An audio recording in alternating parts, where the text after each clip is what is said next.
Glædelig international kampdag. Mit navn er Katrine Richter, og jeg er forperson for vold i Danmark. Det er en kampdag, for de rettigheder, som for mange af os i Danmark nu er indskrevet i lov, var nogen, som vores forældre gik på gaden for at sikre os. De stemte med deres fødder på brostenene, satte deres kryds i stemmeboksen, og i dag har vi en velfærdssamfund i Danmark.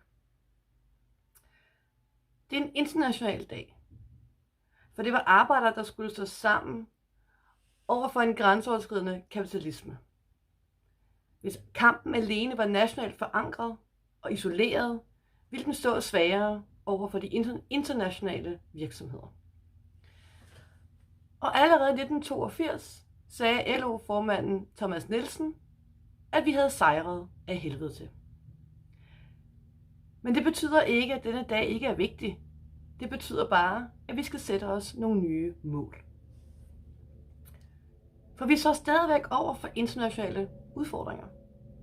Og vi har brug for mere, ikke mindre solidaritet til at håndtere dem. Volt er det første paneuropæiske parti. Vi er blevet grundlagt, fordi vi kan se behovet for international tankegang. Vi finder løsninger på tværs af grænser, og vi forankrer dem lokalt med og for vores borgere, og vi har et særligt fokus på den næste generation. For hvor fagbevægelsen kæmpede og sejrede i at sikre rettigheder på arbejdsmarkedet, så kæmper ungdommen i dag for at fastholde de goder, som min generation og mine forældre havde. Og ungdommen kæmper for meget mere end betalt frokostpause og den 6. ferieuge. De kæmper for studiepladser. De kæmper for boliger.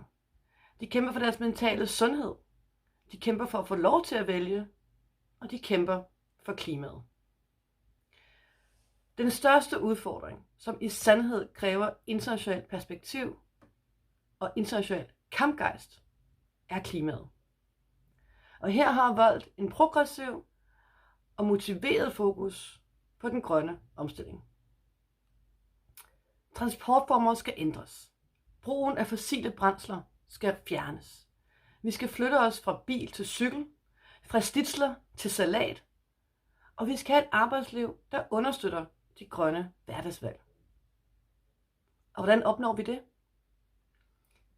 Jeg mener, vi er nødt til at skabe en ny samfundskontrakt og en ny måde at være solidariske på.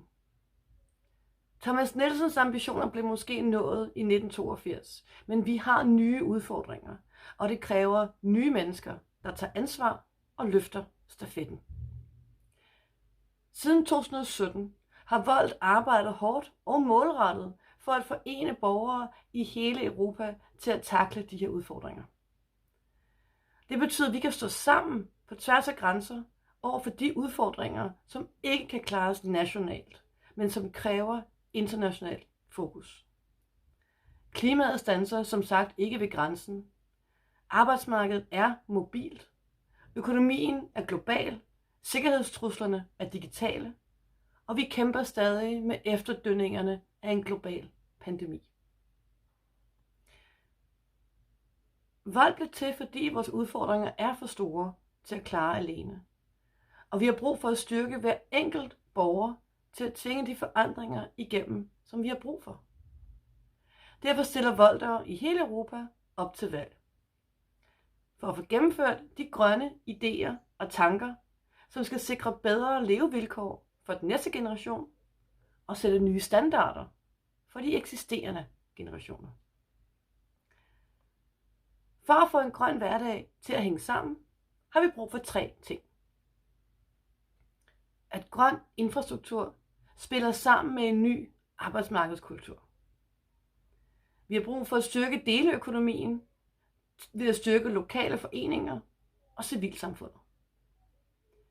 Endelig skal vores rettighedskultur ændres til en ansvarskultur. Men disse forandringer kommer ikke af sig selv. De kommer ved igen og igen og igen at minde os om og hinanden om, at vores klode er vores ansvar. At vores tilstedeværelse er forbipasserende, og at vi har ansvar for andre. Grøn solidaritet kommer til at bygge på nye fællesskaber, og det kommer til at styrke vores samfund på nye måder.